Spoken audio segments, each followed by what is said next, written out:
It's lined up for you. Oh. We're on. We should We're be on. So you won't be able to see that we're. I don't know if you can see the comments or not, but You have to tell me. got my drink ready. Have you got a drink?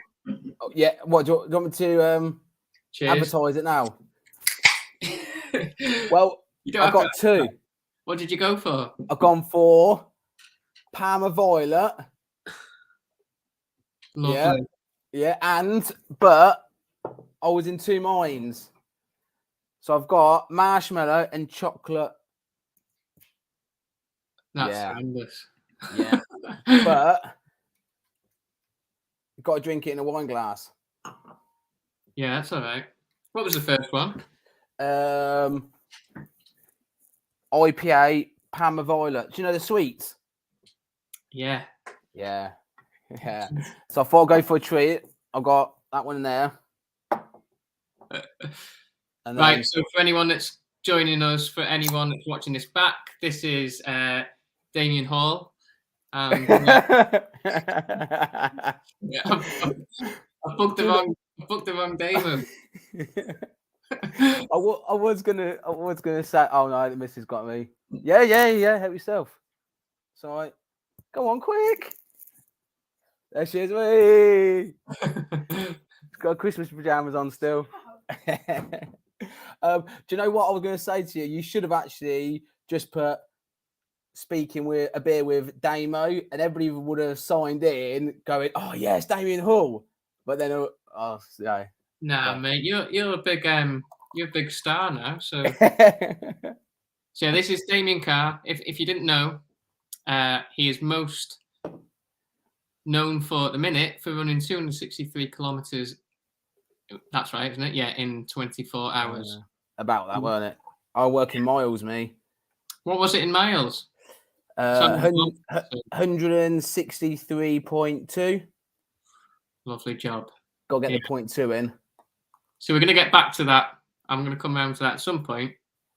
But the chat's going to start with one having a drink. So thank you for that. I mean, people that come on, if I get more people on this, you don't have to have a drink. It's just a common theme at the minute. It helps, doesn't it? What beer are you gone for? Peroni, because I've got only little cans. I chose, like I do the Tesco home shop. It's 30 minutes to a supermarket here, so we get home delivery. And I thought, they're cheap. It was like £9 for a box. But then miniature ones. Is that 30 minutes in the car or 30 minutes running? 30 minutes in the car for me to get to a supermarket, yeah. So 25-minute running. Yeah, it's probably not far off. The lanes around here, it's all downhill. So, I usually get a home delivery. So Peroni, but what I'm going to do is I'm just going to keep showing these Peroni cans, because if I'm then at some point they might sponsor. Yeah. Do you know what? If I get sponsored by Brewdog, that would be the icing on the cake. Yeah, that's it. So let's aim high. I'm going to keep talking about Peroni, and then if Skull come knocking, that'll be fine. But what I want before we go down the alcoholic kind of line, where running wise, because it's a running show, I want you to take me back to before running. Yeah. Before running, what kind of sports did you do? Did you do any sports, or was it straight running from an early age, or was there stuff before running? No, football. Mainly football. So it includes a bit of running. And well, it depends what position. I was going to say. I'm a United fan, so I haven't seen much of that for a while. I'm not going to say who I support. No, I can't do that. But yeah, so football, and then I used to play table tennis. Yeah. What, to decent level, or just like? Yeah. Used to play National League. Yeah. So I like it on holiday as well, because there's always a table tennis table on holiday. Yeah. So you mess around and you make out your rubbish, and then all of a sudden the bets are there. And I won a bottle of rum on holiday once through table tennis. And that was it. You were. That was it. Yeah. Yeah. So football, table tennis, and then when I come out of the army, I played football Saturdays and Sundays. Yeah.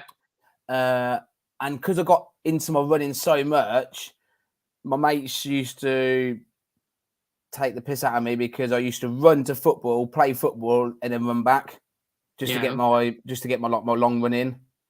So that was quite good. That's probably why. Did you do much running because you were in the army? Did you do much running there? I mean, outside, as in not drilled, but just away from the enemy, really. Away from the front line. Yeah, or if my sergeant told me to get a cup of tea or brew on, I have to go and get it for him and run back. Yeah. Okay. Yeah. What made you transition to running then? Was it fitness? Was it the fact that you were just a bit shit at football? Was it? Yeah. That was mainly. I was completely average at football, so I ended up running more and thought, oh, actually, I'm a bit better at running than I am at football. Yeah, I mean, I tried loads of sports: judo, football, table tennis, some rubbish at all of them. So I had to pick something. Yeah. Owen from last week is asking, what reg were you in the army? Royal Anglicans. There's only one regiment, Royal Anglicans. Royal Anglicans. And Steve's asking, ghost ship brew. I'm assuming that's for you. Oh, Stevie Kingy, yeah. I was round his neck of the woods today. Yeah. Doing training. We actually on the Ghost Ship loop. What's that? Like a craft beer or something? So you never had a Ghost Ship beer? I'm not into the craft beers. I can't really. Although loads of pubs around here are. Yeah. So I can just about manage like a little pale ale, but. So basically, we done this session, and before and after we drank Ghost Ship, or I turned up for a session and I was a bit worse for wear because I had a couple of Ghost Ships, and it just stuck because every time I go on that loop, I don't know why I find it hard. Yeah. But yeah, so we was there today. Yeah, me and my training partner Gordon was round on the Ghost Ship. Probably my third session under Robbie Britton, the main man. Yeah, we'll get to that. Yeah. Anyway, but yeah. So yeah. Wait a minute, it's not even 7:10, and you've managed to avoid mentioning Robbie's name until then. So you've done all right. I've done well. I've only mentioned him about 10 times today, and that was at work. No one really bothered about running at work. Yeah. Every time I start, they walk off. So when you started running, were you racing early doors, or were you just running for fitness? No, yeah. So I was just running for fitness, keep my mind off things because all my mates were at work and all that sort of thing. I just needed to get out, clear my head really, because it was literally just straight after I'd done a tour of Iraq, and I loved it. And then I don't know exactly, don't quote me, but it must have been about 2-3 weeks or say a month. I entered a local half marathon, and I done quite well. A podium. Yeah. So and then ever since then, I just loved it. Yeah. Did you stick to the shorter distances first of all? Because you've got like people that might start to know you now on the ultra long distance stuff, but you've still got a bit of speed in your legs now. So what was it like early doors? I think from football, so I had like a quite a good natural kick. I weren't like great, I weren't like Speedy Gonzalez or anything like that, but I just enjoy this stuff as well. I do enjoy short stuff. So I used to race anything, 5K, cross country. My favourite event was probably half marathons. I do miss them. I might have to go back to them. What was your best half marathon time? 70 minutes. Yeah. So it's all right. What's your marathon time? Oh, I haven't done well in the marathon. I need to go back. I need to go back and redeem myself. Because if you went a bit quicker than 70, you've got the pedigree there, haven't you? But like from knowing you haven't that hasn't translated into the marathon. No, it was quite a funny story actually, because I was all gearing up for my first London, and I was aiming for like a respectable time, and I went through 20-mile mark, and I was on for about 2:20, 2:25, and I was like chuckling to myself. I was like, "What's all the fuss about? This is easy. I'm going to master the marathon my first attempt." And all of a sudden, at mile 21, I was gone. My legs was in bits. I remember my mates and my mum and dad and that was like shouting at me real close. I didn't even know they was there. Somebody's ringing me now. But anyway, yeah, it's hello. Hello, I can't hear you. I got a mic in. I'm with Gary House. Get online. Yeah, get online. Yeah, you need a beer. Is it Robbie telling you to get off the line? Oh no, it's my mate Sam. He crewed me at Ridgeway, but he's a bit under the thumb, and he said, "Oh, I'm going to go because I'm with Gary House." Tell him to ask questions in this. Yeah, ask questions in the chat if he wants you. He's gone. Yeah, so you were on for 2:25. You were. Yeah, and I ended up with 2:38. Yeah. And that was like literally 5 miles of suffering, big time. Yeah.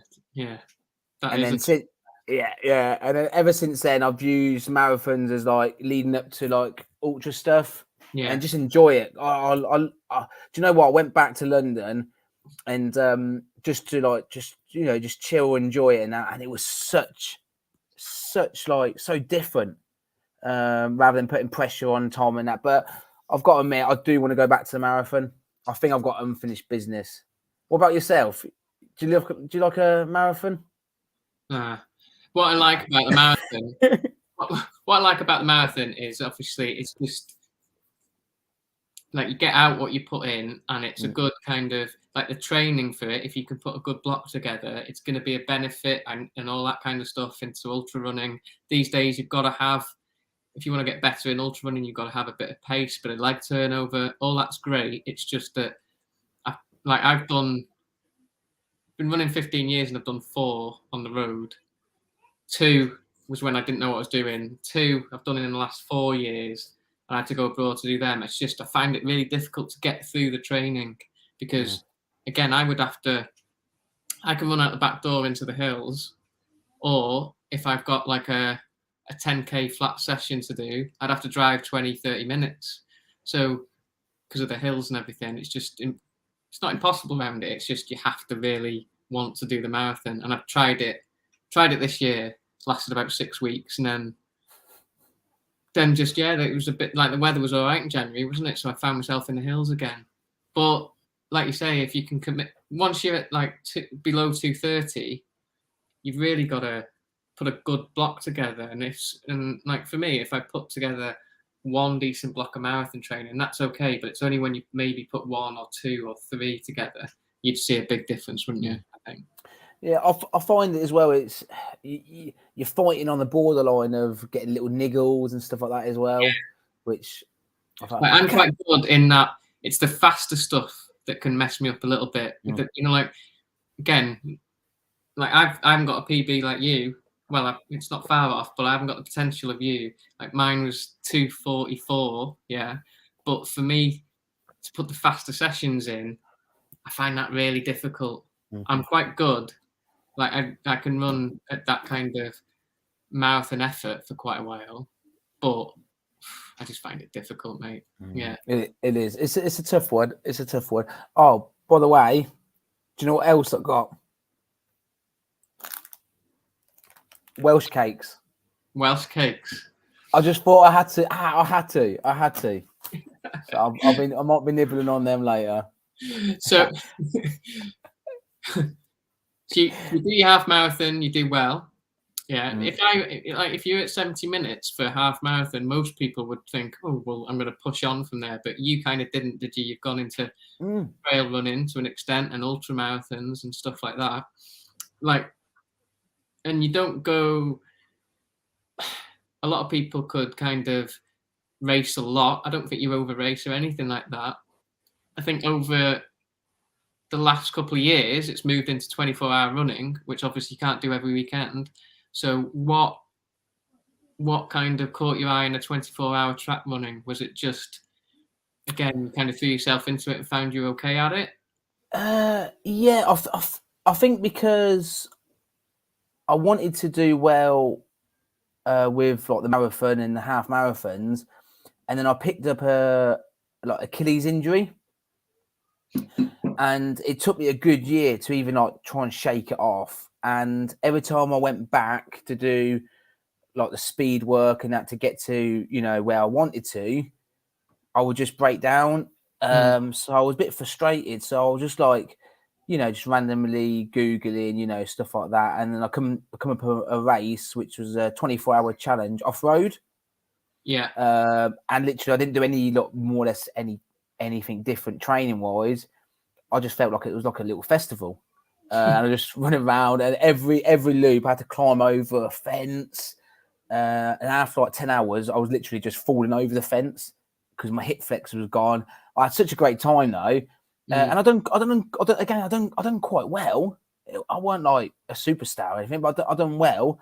And I just thought to myself, hang on a minute, should I pick a flat course and try and, see how far I actually can run in 24 hours? And then, cut a long story short, I ended up Googling, found some footage of Robbie Britton, and basically it was just like a teenager crush. I wanted posters on my wall of him and stuff like that. And then, that's it. And then got into 24. Which was the first one you did on the track? Gloucester.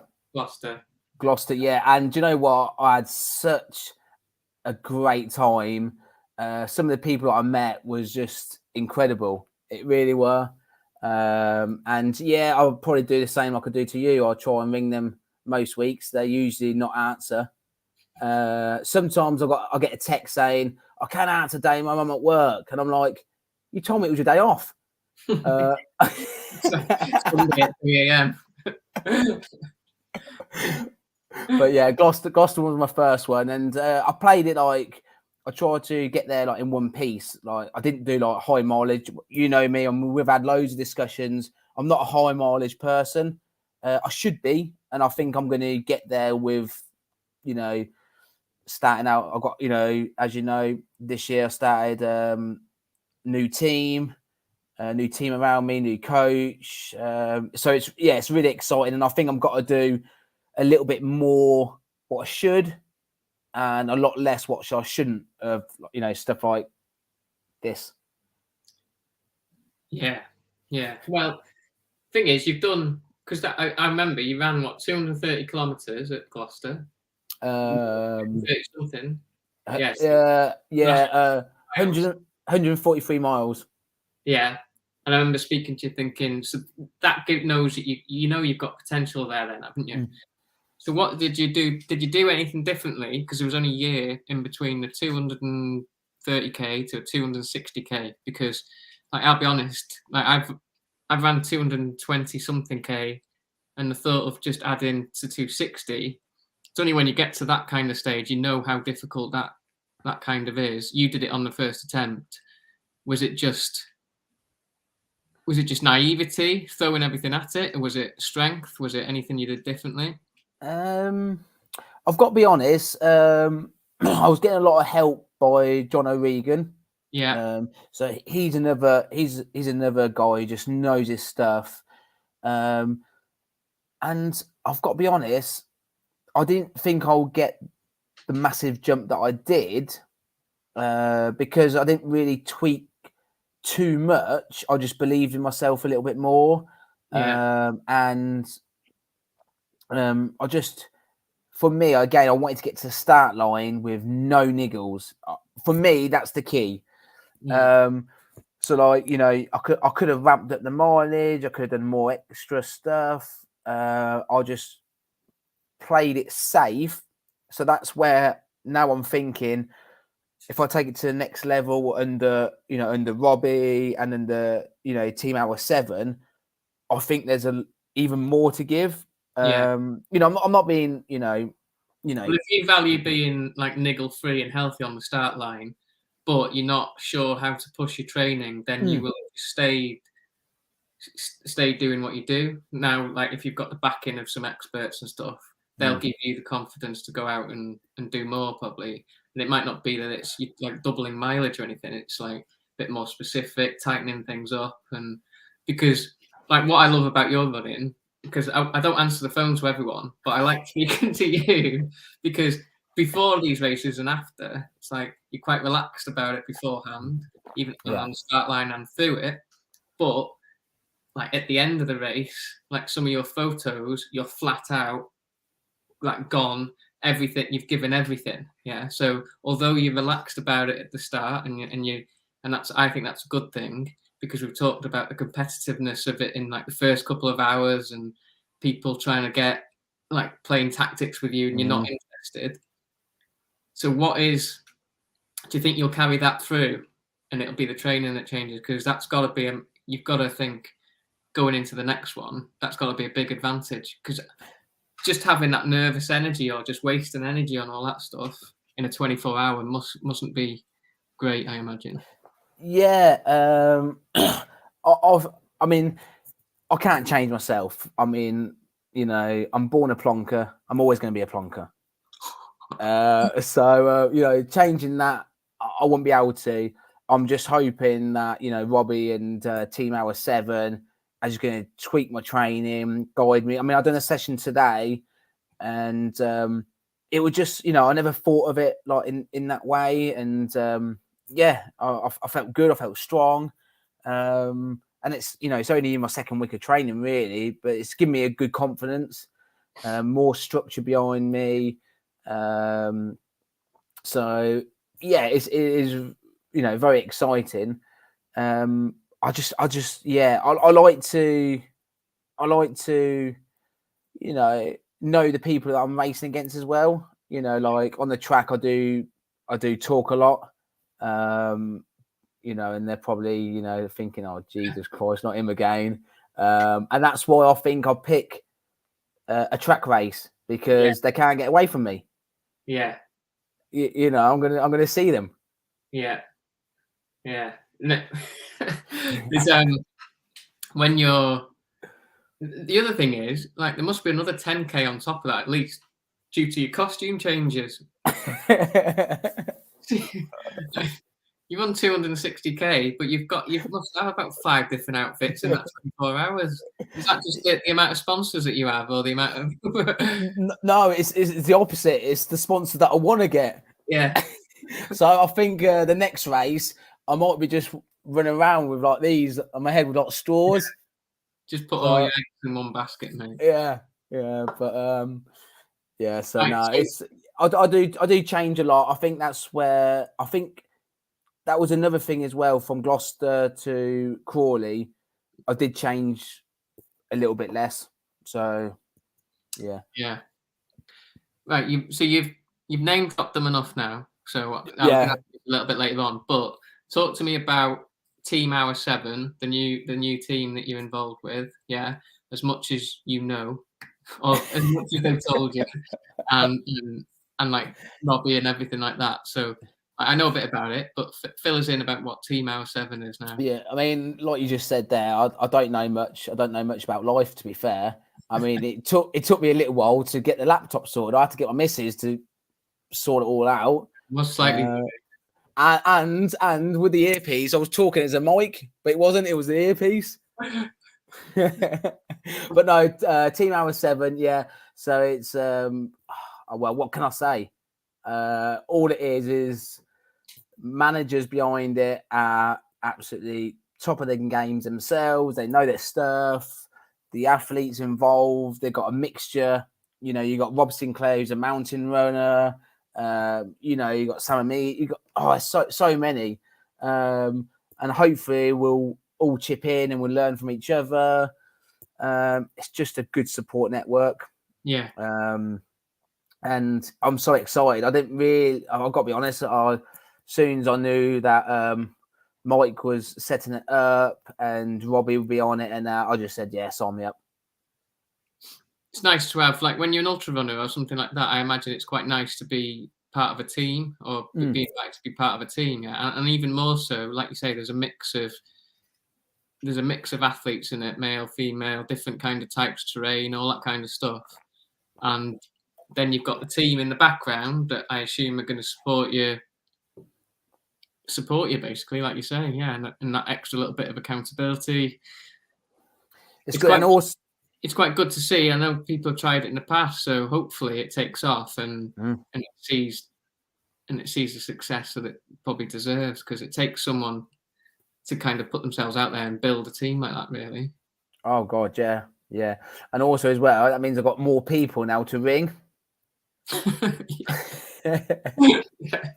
It's like, yeah, they're on hour 7 on the phone. Never mind team hour. Well, actually, let me have a look at my phone. Right, so yeah, I had a couple of people didn't answer today on the way back from training.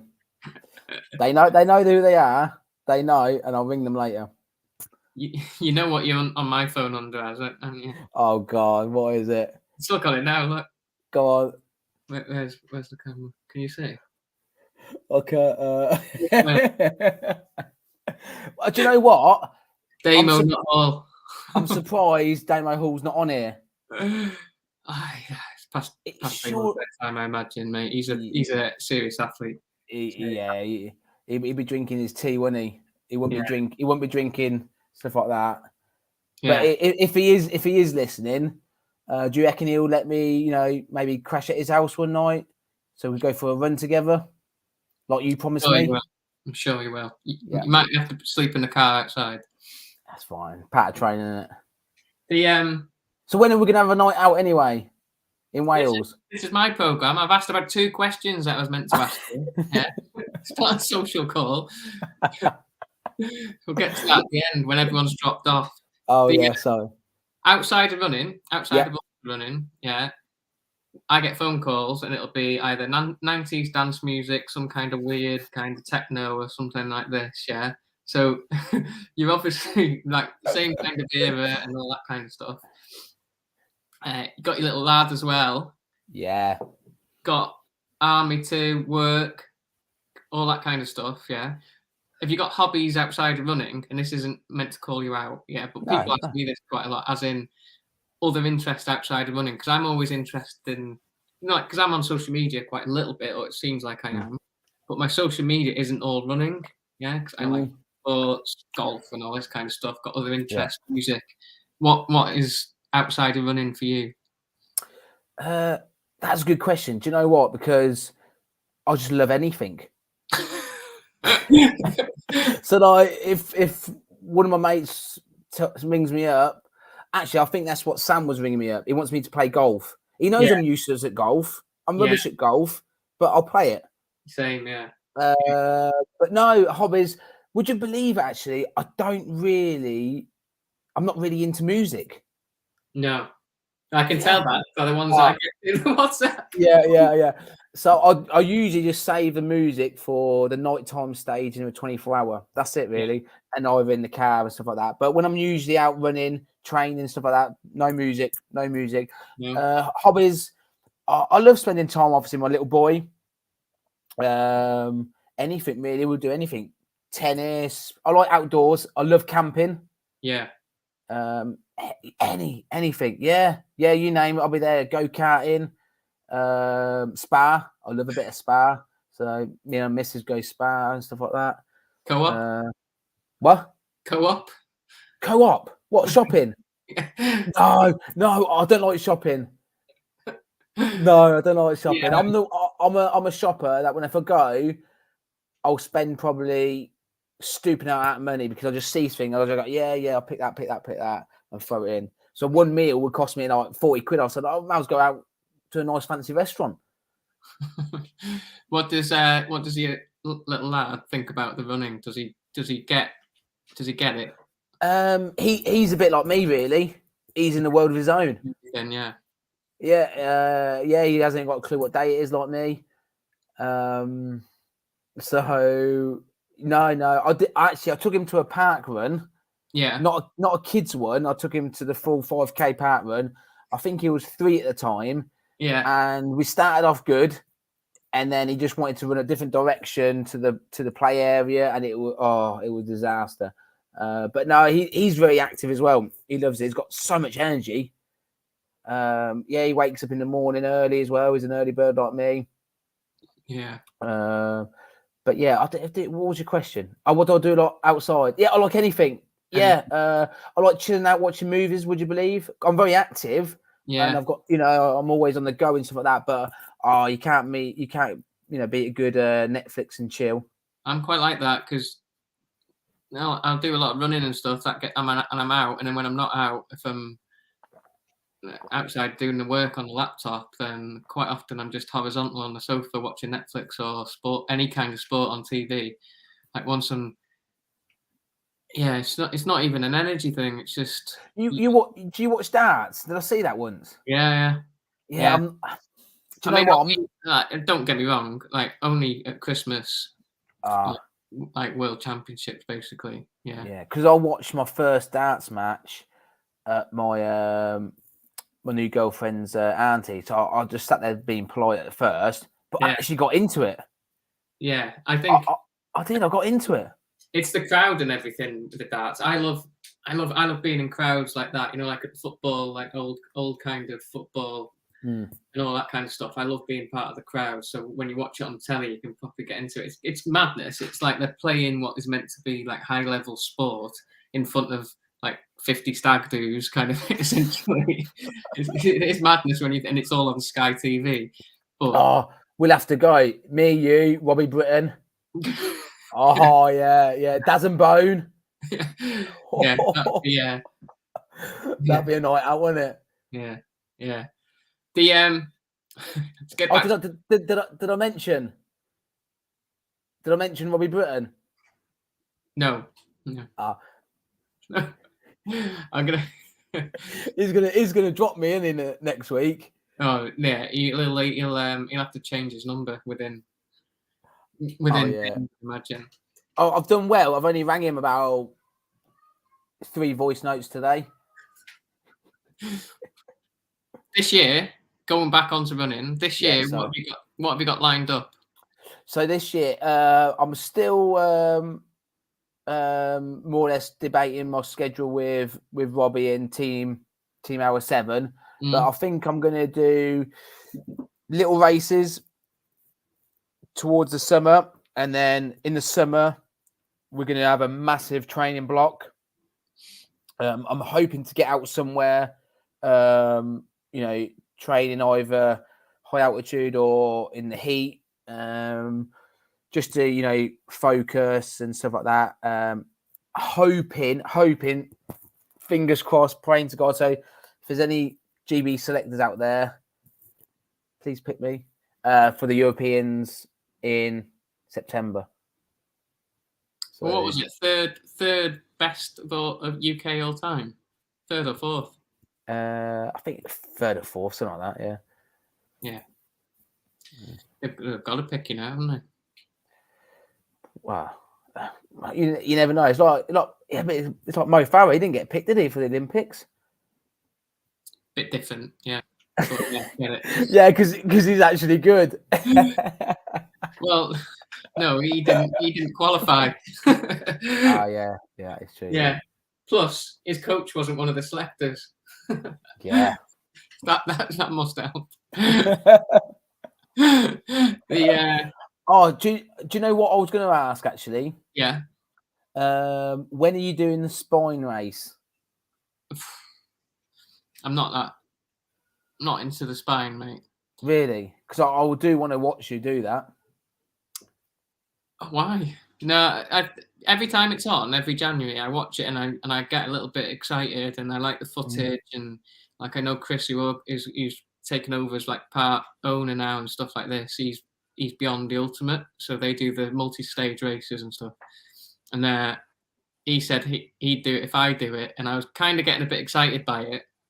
But then, honestly, I get cold so quick. Like I'll run every day, but I have Raynaud's. I'm like 9.5 stone. It's just not. And I live in North Wales. It's a nice area. Pennine Way. I've been on it twice, and it was horrendous both times. Is it bad? It's just not a nice place. Oh. So if I'm gonna go running for 5 days, it wouldn't be there. And it's just, do you know what? I like to relax for 10 days at least over Christmas. And if I had the spine looming over here in January, I just don't feel like I would do that. Right. But what I am going to go and do, hopefully, is that Arc of Attrition down south. Do you know what? I've heard that quite a lot lately. What is it? It's about 100 miles, but it's on the coastal path. Okay. Cornish coastal path. So quite similar to Welsh coastal path up here, but it's just a big event. One of those ones that's turned into like a Welsh supported one. I can see you doing well then. Yeah, it's more like there's only limited amount of big UK races that you want to do for just the experience, yeah. And like James Elson he's done it twice now, and stuff like that. And like it's tough. It's very tough. Yeah. So if I was going to do one in January, it's probably going to be that. Yeah, I'm going to try and do that. But the Spine is one of those races that you can do when you're 60. I always think. So I will never say never.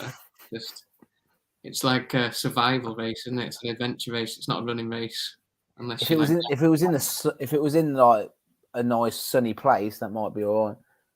Yeah, you can do it in the summer, I guess. But even then, it's just a Pennine Way. It's not my thing. Yeah. How are you with your drink? Are you getting down? Yeah, you can change it if you want. No, look, I've nearly finished that one, and I'm nearly finished that one. Lovely. Oh, do you know what? I've got backup. Backup? Oh, yeah. Should I get my backup? If you want. We're not on all day, mate. No. Hold on. This is Damian Carr, who is sub-elite ultramarathon runner, onto his third can of ale within 40 minutes. I've got another one, right?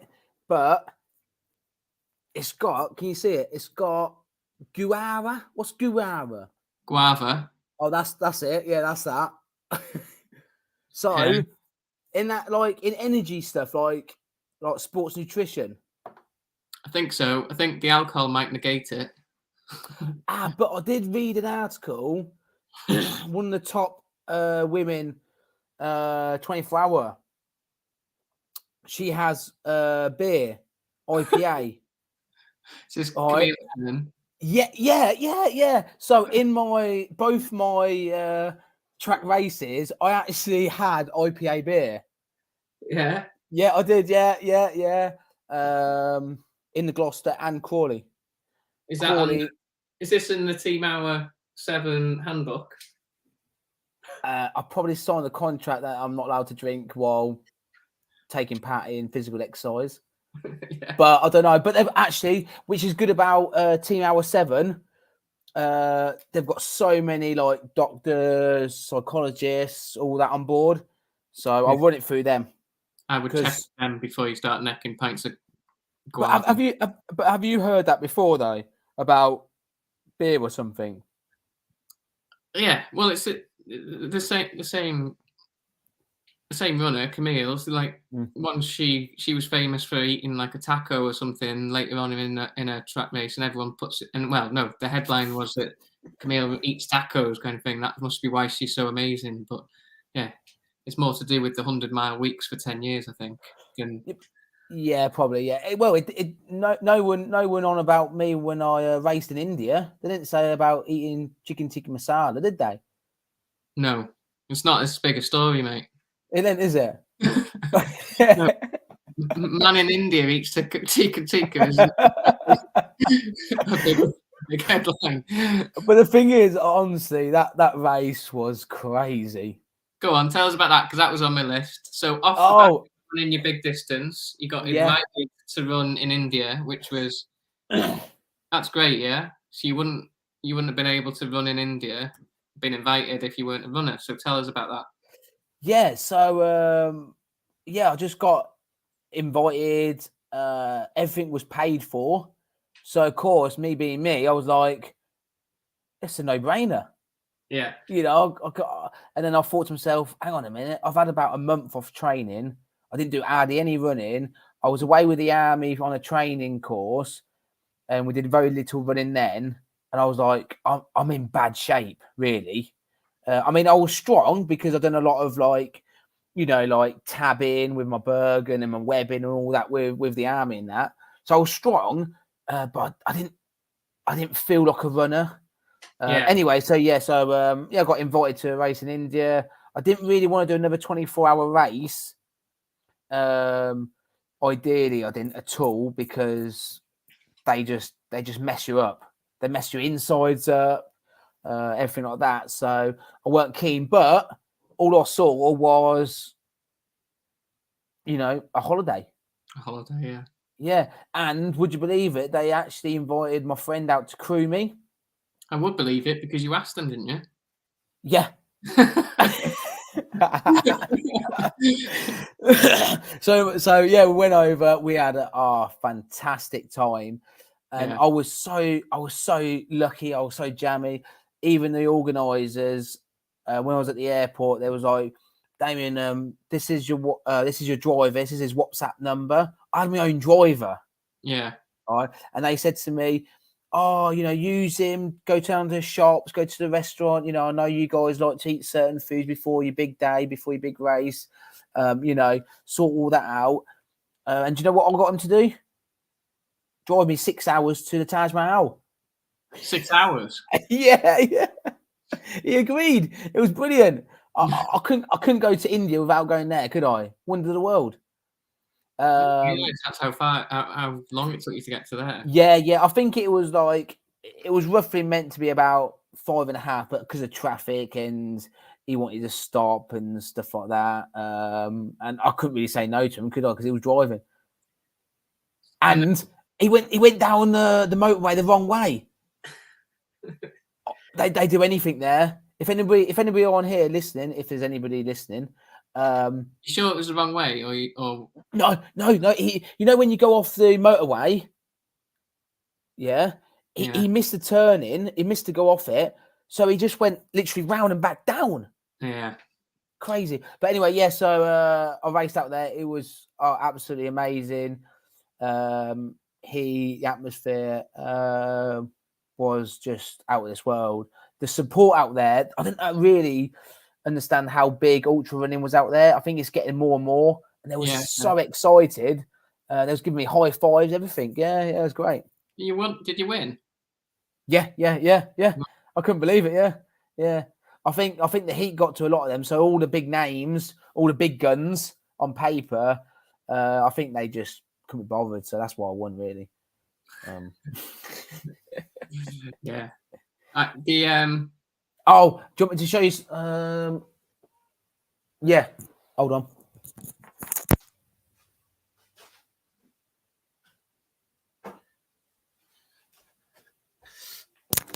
Actually, no. I was going to show you the present I bought my girlfriend. Yeah. But it's that tacky. I think she's threw it in the bin. Wait till I see her. Was it from the Taj Mahal? It was outside. I was bargaining for about an hour for a 50p snow globe. It was only 50p as well, but I was bargaining. I loved it. When you got back from India, was because I spoke to you when you got back, and you've just had for fun really over the winter, haven't you? So yeah. The training sessions are kicking off now again, really, are they? Yeah. Yeah. And then are you, like, going back to running, do you adding in any strength work, anything different like that?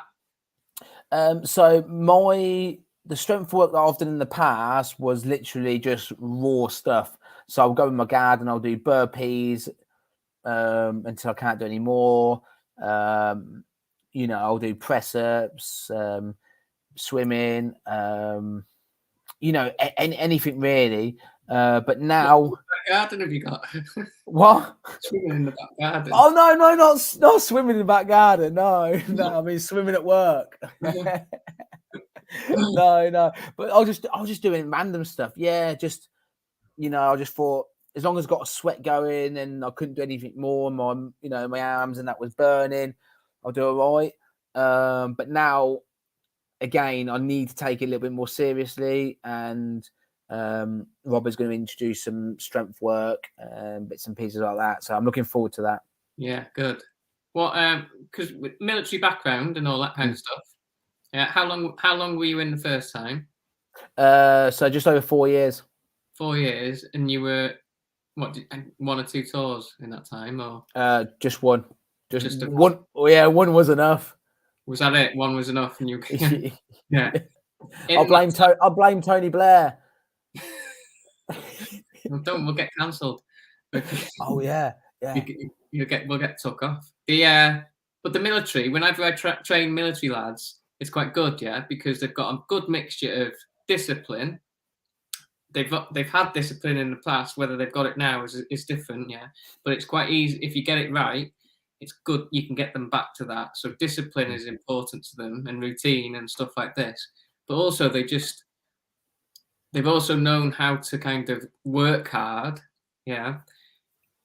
And also, I always think there's value in, if we're in a running race or a new ultra marathon or whatever it is, you're in a crappy kind of mindset about it.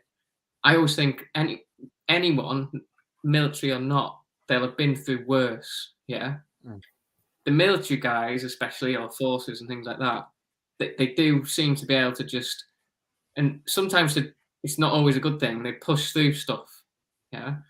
Whether they're good at blocking it out, whatever that is. Do you think that 4 years was a benefit in ultra running and going forward? Because I know you're kind of going back to a certain extent. So do you see it as a positive thing for ultra running? Oh, definitely, yeah. I mean, everybody's different as well, but I'm quite a visualization. I visualize stuff in the race. So when I go through a hard time in my 24-hour races, I literally just try and go back to a place where I was in a bad way physically and mentally, and I'd literally just keep running through that story over and over again. And then I don't know how it works, but in a weird way, I'm like, hang on a minute, this is nothing. I've gone through that. I can get through this, and I'll try and think of how I felt back then and stuff like that. And then, I mean, I've done that in India, for example. It was tough, maybe a lack of fitness, preparation, heat, all that sort of thing. And I was going for a real bad time. And then in the end, I literally started crying because got so emotional thinking about my bad past.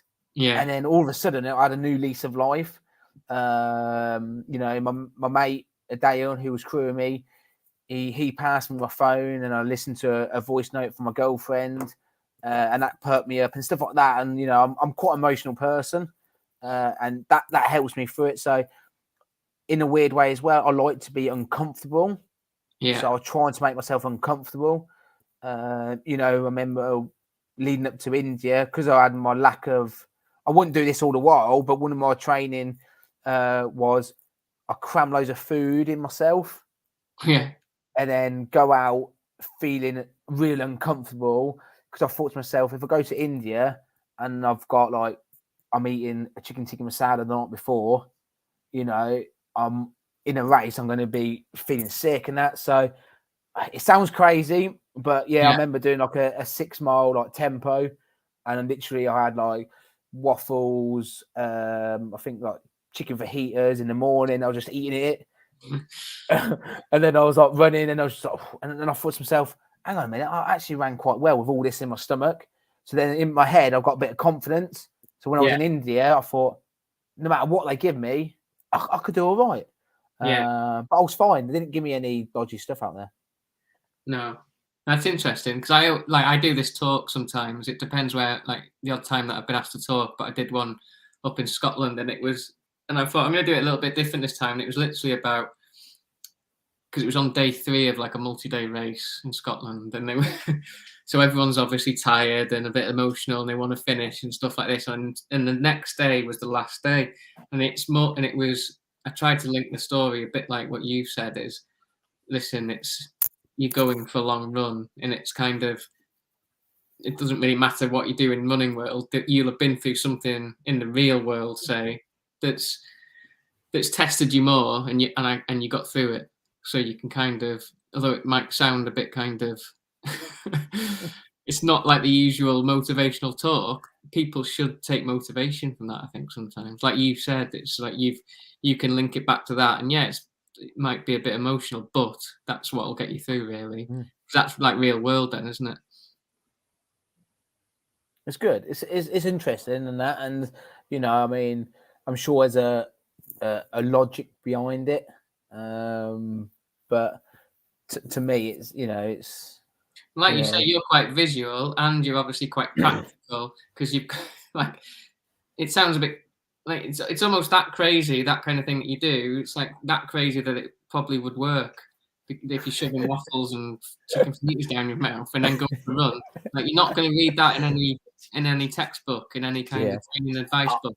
It's not going to be in Robbie Britton's 1001 tip book, is it? But it's kind of one of those. But it will be linked to one of those tips. Have you got a book? No, I've not got a book. Oh. I've got one of Robbie's books. Yeah, that's what I'm saying. Yeah. Oh yeah. I'm waiting for him to sign mine though, so I might have to go to Italy at the weekend. Yeah. Shall we go? Oh, shall we go? Me and you just all of a sudden just pop up at his front door. No. Oh, come on. You love that. Okay. What I love about your Instagram. Yeah. Oh God. Yeah. Like, yeah, sometimes I'm quite open. I'll take them. I'm just quite lighthearted with influencers and freebies and all that kind of thing. Yeah. But it is just fun. And then when I see you, what I love about the fact is that you love a freebie, yeah? Oh, you love something sent to you, you love a freebie, and it's great because you're quite open about it, put bluntly. It's not like a secret thing. So what I wanted to say is, if you're going to be sent something or be sponsored by someone, anyone in the world, what kind of your couple of brands, or it doesn't have to be running, I guess. Do you know what? That is a tough one. That is. Is it tough because it would be literally anyone? Well, do you know what? Actually, I do love a freebie, but if it's not good quality, boom, it's gone. You have good relationships with the people that give you the. Yeah. It's got, for me, it's got a mean something as well. You know what I mean? If they're if they're not nice people or anything like that, you know what I mean? It's one of them. Like, I'll wear one of your t-shirts. Yeah. Yeah. Okay, what colour? I like some of the colours. Yeah.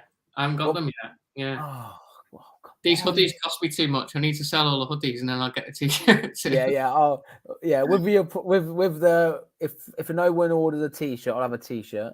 I'll get a t-shirt for you. But I would pay it. I would pay because it's good quality. Yeah. The So no, I don't know really. I know. Do you know what? Fruit cost me a fortune at the supermarkets. Fruit. I always say Tesco. Yeah, I quite like a Tesco sponsorship. Yeah, but do you know what? Like, today, right? If I had to buy it, obviously, I was just sweet talk the chefs in my work.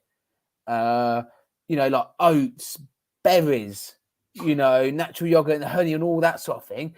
If I do that at home, it costs me a fortune. The missus go mental. But so I'll wait until I go work, sweet talk the chefs, and they make it for me. So a fruit sponsor would be great.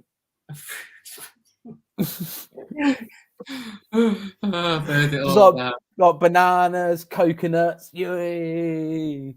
But no, I don't know. Just the local veg shop. You're setting your sights high. Yeah, like a little stall. You should speak to them. I'm sure. I bet like the local veg shop sponsoring the famous ultra runner.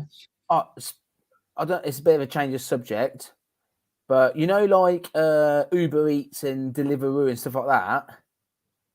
Yeah, I don't get that here. I was thinking about doing my own service, like Damo shuttle runs. So like the order and I actually run and deliver the food, but it's like they have to guess how fast I'll go and stuff like that, or how slow. Do you think it take like off? Car deliveries, it's got to be something like that. Yeah. Fast cars delivery. Fast car. Oh, do you know what? That is another tune I like. Do you like that one? What is it? Tracy Chapman. Oh, Fast car. Yeah, that's a classic. No, I don't know actually. What's yours? What would you be? Not really. Like when it comes to the running world, runners don't need anything, do they? So it's nice. It's nice. Don't get me wrong. But like, and again, it usually comes with just meeting someone or having a good relationship. Like, I'm lucky, like I've got a good relationship with like Montaigne, and now get kit through them. But like, if I'm honest, I would be getting their kit anyway. Yeah, I think for me as well, it's like a bit of banter as well with them. So it's another person for me to ring up. Yeah. And also, for me, it's like the thought that counts. You know what I mean? Yeah. That goes a long way. With so let's go back 24 hours. I've only got a few questions left. It's gone over. But we're doing all right. Usually you cut me off, and usually you say, I'm got a bad signal here, bad area. I have to ring you back. I am in a bad area. I've had to come in the kitchen to get the internet to work. Yeah. So recently, like you ran 2:63, which is a massive distance. The world record went from Alexander guy. What's that? Over 300 kilometers. Oh, yeah. That pushes the bar up further than we. Well, I'll be honest. Like I'm a big, massive fan of the history of Koros and all that kind of stuff. Yeah. And I didn't think it would be touched for a long time. Yeah, which just shows like those records are there to be beaten. When you see something like that and you've just ran 2:63, does that spur you on, or does it? Like for me, I'm thinking, Jesus Christ, that's put it out even further. It's like it's almost impossible to reach. But do you have the belief that you can get there with like Team Hour 7 and stuff like that? Is that what you aim for, or is it just to be better than 2:63? I think you've got to be realistic as well. I think that's important. But again, if he could do it, why can't anybody? Why can't somebody like me? I mean, he spent a good few years getting it right. He's got it wrong a couple of times, yeah, because I'm a big fan of the sport and everything. And I remember the first couple of times he would go out in these 24 hours and you'd think it's just suicidal pace. And it was, he'd blow up. Yeah. Then he might get one kind of right and you think, oh, that was quite good, but it's a one-off. And then he's got the consistency and then he's got the world record. And then all of a sudden it's like, well, yeah, that is that he spent best part of, I don't know how many years working towards that. So I think that's what it takes, isn't it? Really? Yeah. I think as well with the 24 hours as well, it's a key because some people can burn out quite quick. And also I think as well, you've got to have a lot of luck on the day as well. You've got to. Whether you be a bit spiritual and pray to the Lord himself, I don't know. But for me personally, on my first track, I went from 143 and I've done a massive jump, 20 miles. I mean, 20 miles is big.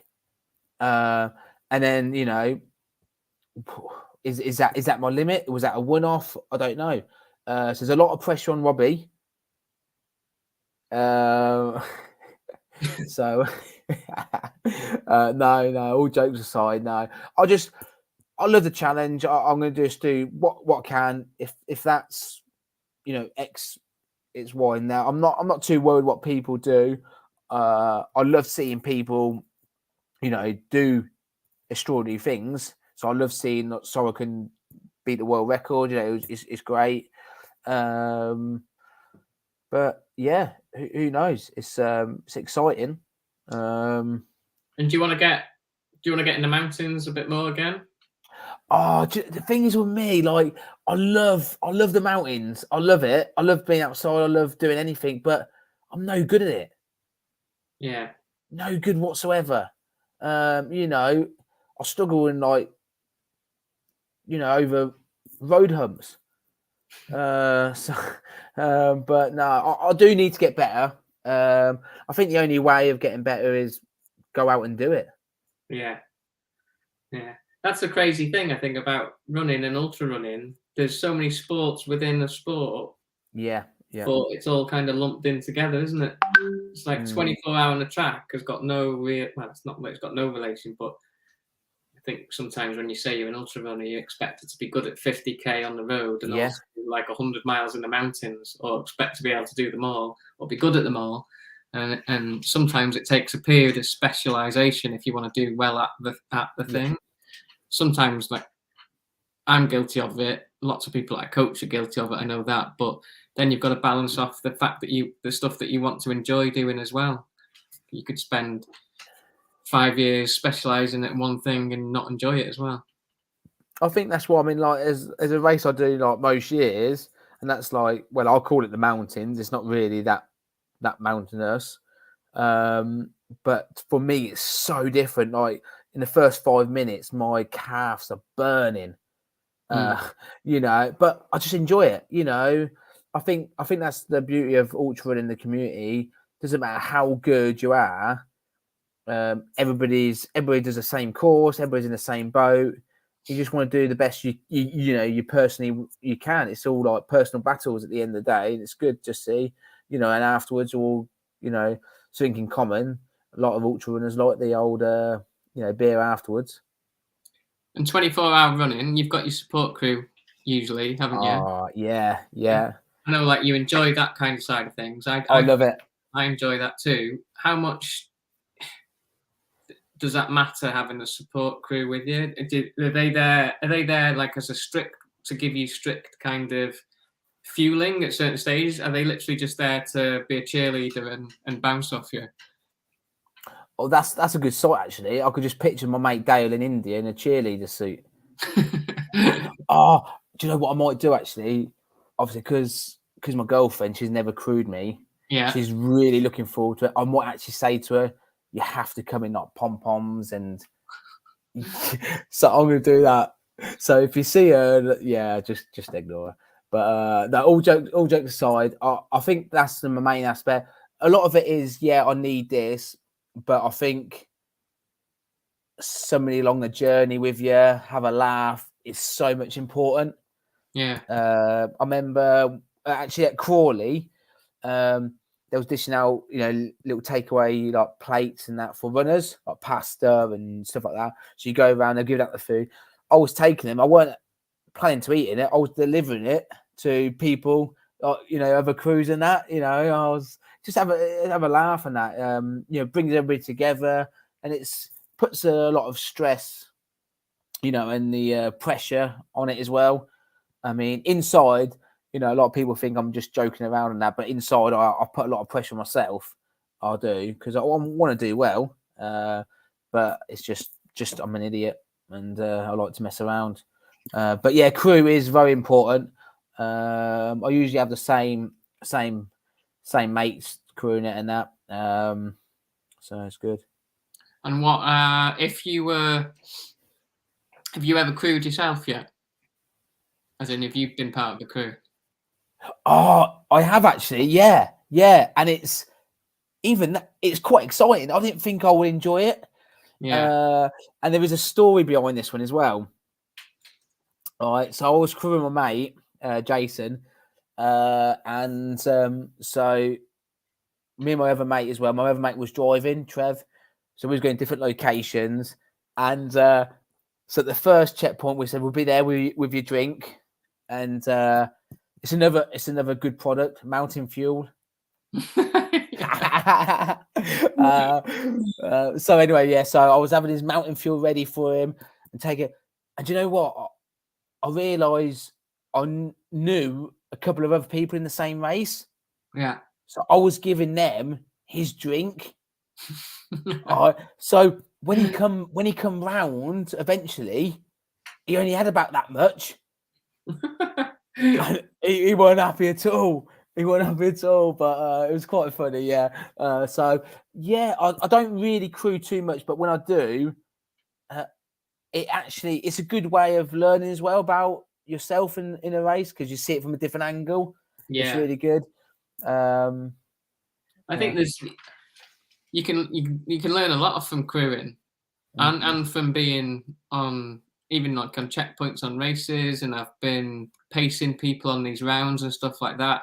And at first, because I haven't got a big like running friend circle, didn't really do it that much. But now it's like you say, it's good fun crewing or whatever. But you see the other side. It also makes you a bit more kind of maybe sympathetic, or makes you a bit more chilled out when you need queuing as well, kind of thing.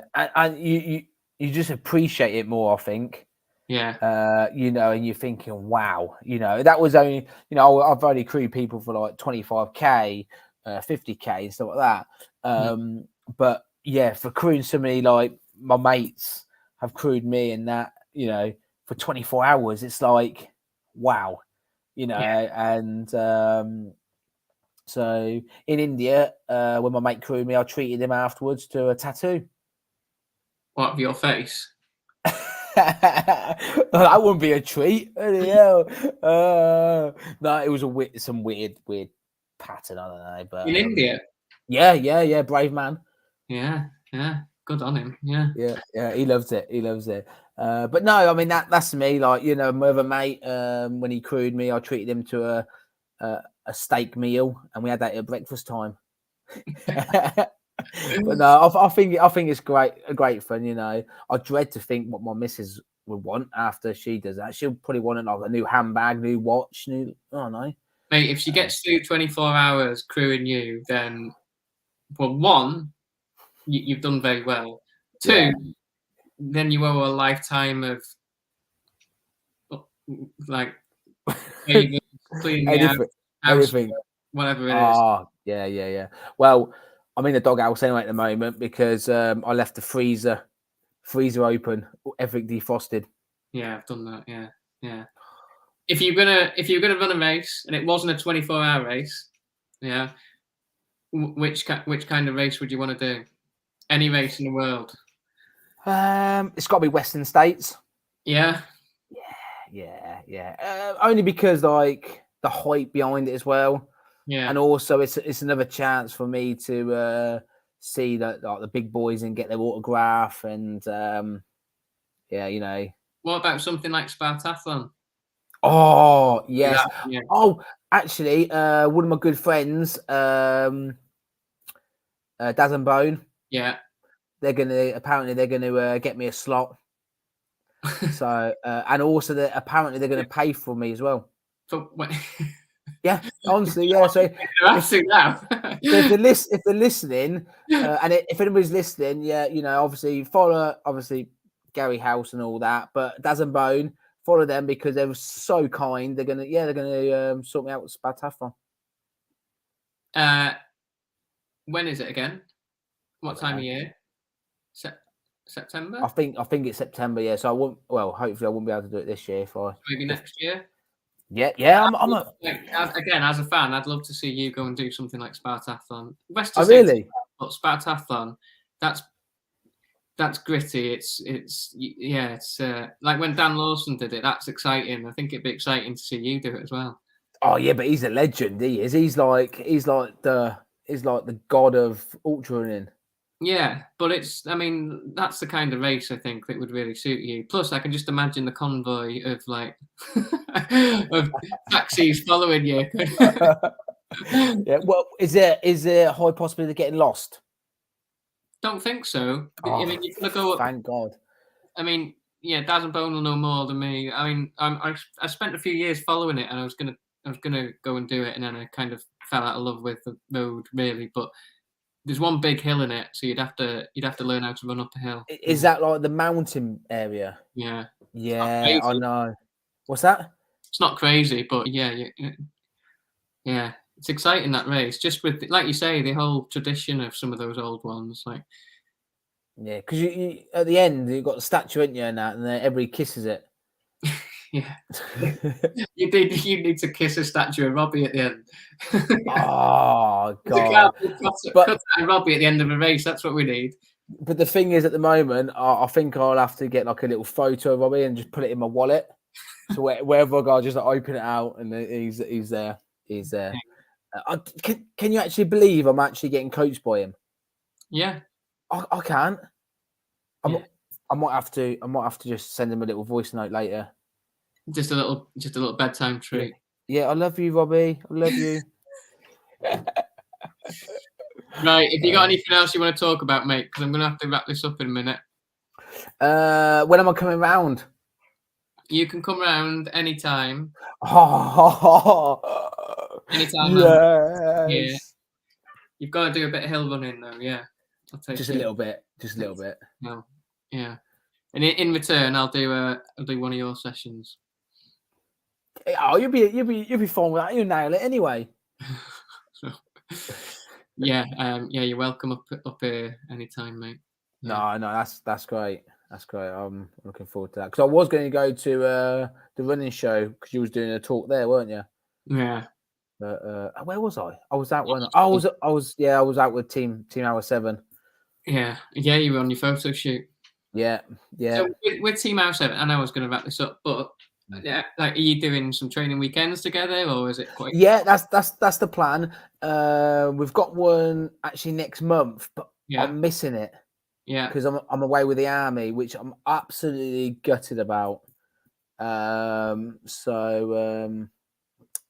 that's a bit gutted, but there's going to be plenty of opportunity. Yeah, it's exciting. It's exciting. So what I'll do is I'll put your links in the comments after this. I won't do it now. People won't see them as much. But what's your name on Instagram again? Because you don't post, you don't overpost. So it's quite good value when you do. Yeah. Just Damo Cat 83. I should have really changed it, shouldn't I? I don't know. Can you change it? You can change it, I think. Yeah. Yeah. I don't know. Anything you recommend? Like something fancy, something snazzy? Your name's all right, mate.